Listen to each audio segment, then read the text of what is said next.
ridic Tokyo Drift. Let me take you for a ride.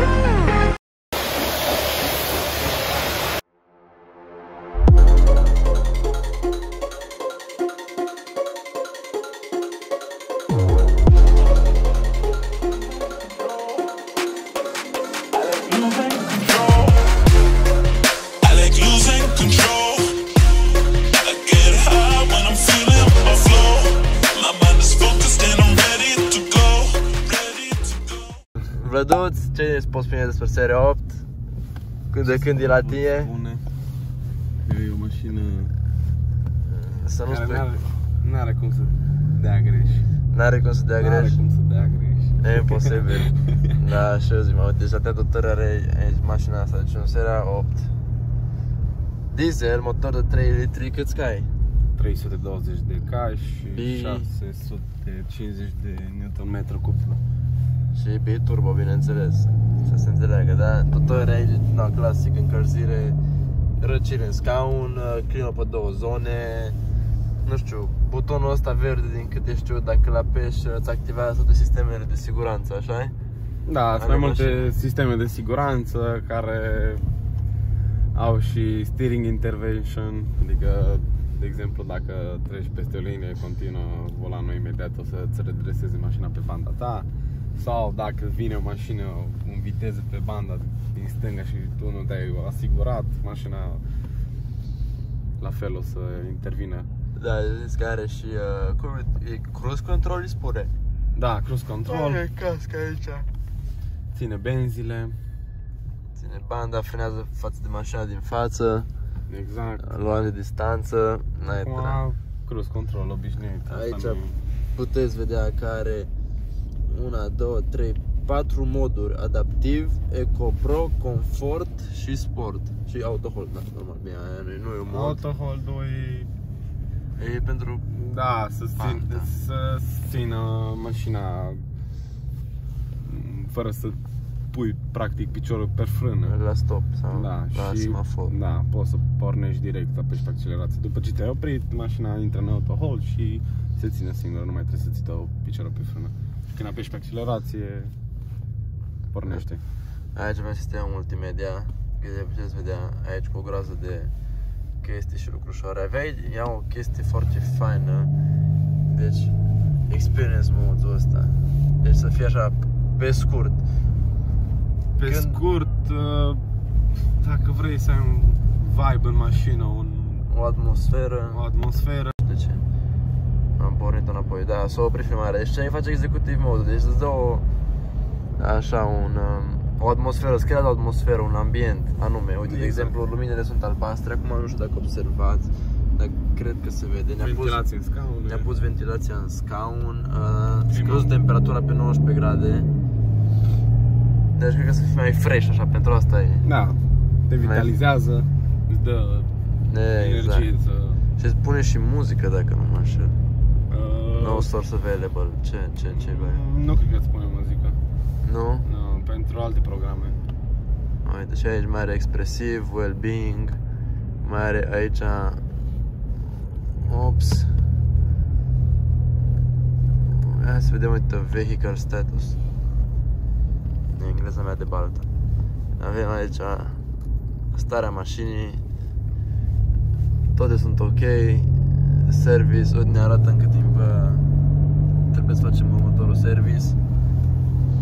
Da, e și anunțat înainte, printr-o notificare cu 1000 de km înainte de fiecare service. Nivelul de AdBlue al mașinii. Da, deci da, consumul mașinii e de acolo e 11%, să zicem. Acolo e locul de încărcare pentru cheie, sau poți să încarci telefonul dacă ai încărcare wireless pe telefon. Văduți, te rog frumos, ne spui de ce ai schimbătorul acesta și nu cel din cristal, că din câte știu eu sunt două modele. Am optat la schimbătorul ăsta negru pentru că se potrivește și cu tapiseria și pare mult mai sportiv decât cel de cristal. Da, ceea ce mi-am dorit eu de la mașină, să fie sportivă, da. Sportivitate mai mult, da? Exact. Aici avem instrument clusterul, unde care se poate modifica, deci puteți să selectați ce doriți voi acolo. nu știu, de la modul de sport să vezi în care ești, la viteză, la consum, la distanță, la GeForce. Oh, ce GeForce avem acum? Irezi. Bine, mașina are foarte multe notări, deci vă zic, are... Da, am putea să vorbim o zi întreagă pentru notările astea, dar exact. Nu avem timp. Dar dacă vreți să vedeți... Nu e contentul ăsta. Dacă vreți să vedeți un review mult mai bine făcut, cred că sunt pe internet, făcute de experți. Așa că noi facem doar așa pe scurt, ne distrăm mai mult. Insider. Da, adică nu cred că n-am văzut niciodată un review la mașină să ne zică de modurile de experiență, unde ai executiv, unde ai relax, vitalizare, de chestii. Insider acum, nu, uite, reversing assist-ul, nu prea se vorbește la review. Da, chiar, îți spune despre ce e reversing assist-ul. Deci, opțiunea mașinii care memorează tot timpul ultimii 50 de metri parcurși cu mașina. Și uite, de exemplu, facem o demonstrație acum. Deci ne-am oprit pe loc. Da. Băgăm în R. Și avem aici reversing assistant. Da. Și acum să aprins LED-urile. Eu trebuie să fiu doar atent în oglinzi și să țin piciorul pe frână. Și mașina parcurge cu spatele exact același traseu pe care a făcut în ultimii 50 de metri. Cu fața și gata, până aici a fost. Exact. Și acum mergem în fața înapoi. Aici am mers cu spatele 50 de metri. Da. Aici mai are touch. Deci aceste butoane. Aceste butoane sunt cu touch, să știți. Uitați, vedeți? Deci numai le ating și ca să ajunge în fel de scurtături acum pentru anumite funcții pe care ți le poți exact, shortcut la ce vrei tu anume. Să spui acolo orice, deci nu contează. Și normal mirositoare de sirop, nu mirositoare de aia brăduț cum avem toți în mașini și eu am. Acum. Uite, dacă ai pune, eu cred că acolo ar fi mai fain. Să punem cu spatele acolo? Da. Cu spatele sau cu? Da, cu spatele acolo. Hai la drifturi!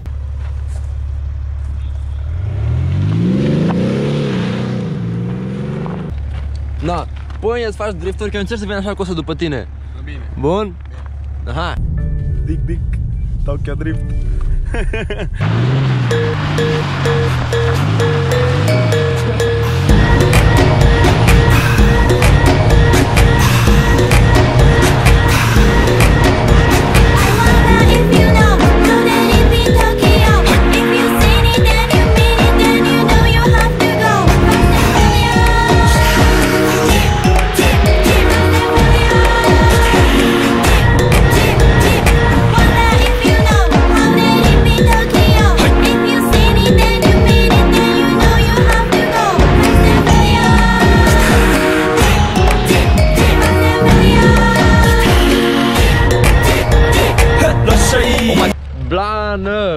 Blană そうだまたまま一度ついておいで世界中魅了するほどに豪華なジャパン一番ジャンプアラウンさうちらの出番テリヤキボーイズ in the place to be 見せてやろうオリジナル VIP Many diamonds dangling Bag full of money we strangling Hate me, fry me, bake me, try me All the above cause you can't get in I don't want no problem Because me professional Make you shake your cats up, thank you Haters take it personal Like a Canada type Let's all nail down on Let's all not my money Let's all such kitchen over Un drift cu Opelul.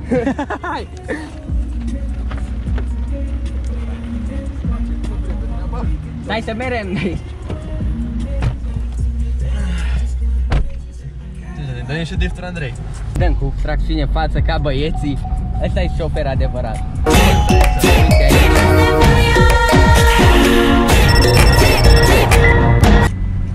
Aia.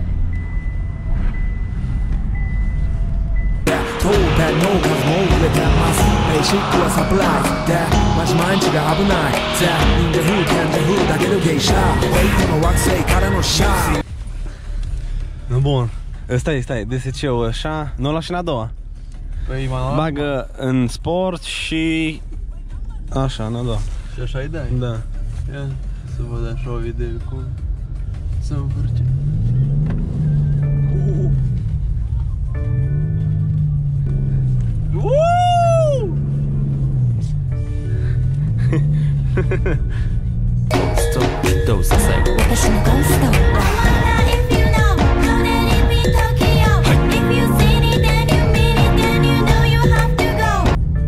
Dick, Tokyo Drift.